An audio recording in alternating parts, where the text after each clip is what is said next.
सल्लल्लाहु अलैहि वसल्लम ने कुफ़ार के साथ हुस्न सलूक पर, उनके ताउन उनके बातिल मज़हब पर ताउन के बग़ैर खाना खाया है। यहूदी औरत ने खैबर के मौका पर दावत की थी, रसूलुल्लाह सल्लल्लाहु अलैहि वसल्लम ने वो दावत खाई है और सहाबा भी आपके साथ मौजूद थे। ये हुस्न सलूक के तौर पर था और ये कोई उनका जो है ना मजहबी त्यौहार नहीं था, वैसे उसने दावत की थी। इसी तरह रसूल मुकर्रम सल्लल्लाहु अलैहि वसल्लम त्योहारों से हटकर, जिस तरह ये क्रिसमस है, होली है, इसी तरह ये दिवाली होती है, ये रस्में चलती हैं बातिल मज़ाहिब की, तो इन रस्मों पर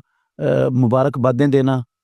तोहफे लेना उनसे और उन्हें तोहफे वसूल करना, ये भी गुनाह में ताउन की शक्ल ही बनती है। इससे परहेज़ करना चाहिए। वैसे रसूल मुकर्रम सल्लल्लाहु अलैहि वसल्लम इन त्योहारों से हटकर क्रिसमस, दिवाली और इस तरह के जो होली या इस तरह की जो और बातिल मज़ाहिब की रस्में हैं, त्यौहार हैं, रसूमात हैं, रवाज हैं उनके, उनसे हटकर अल्लाह के नबी कुफ़ार से तोहफ़ा ले भी लेते थे और कुफ़ार को तोहफ़ा, गैर मुस्लिमों से तोहफ़ा ले भी लेते थे और गैर मुस्लिमों को तोहफ़ा दे भी देते थे हुस्न सलूक के तौर पर। तो हुस्न सलूक के तौर पर तोहफ़ा लेने देने की इजाज़त है, लेकिन ख़ास तौर पर ये त्योहारों में मजहबी उनकी रसूम व रवाज में तोहफ़ा तोहफ़ लेना और देना, ये भी उनके साथ चूँकि गुनाह में ताउन बनता है, इसलिए इससे भी मुसलमान पर बचना लाजिम है और मुबारकबादें देने से भी बचना मुसलमान पर लाजिम है। ये उनको उनके बातिल दीन पर कायम रखने में ज़बरदस्त मदद है, उनको मुबारकबाद देना कि तुम्हारी ईद मुबारक हो। और अगर बसा औकात हमारे मुआशरों में, हमारे ख़ानदानों में ऐसे लोग घरों में काम करने वाले होते हैं, मर्द और ख़वातीन,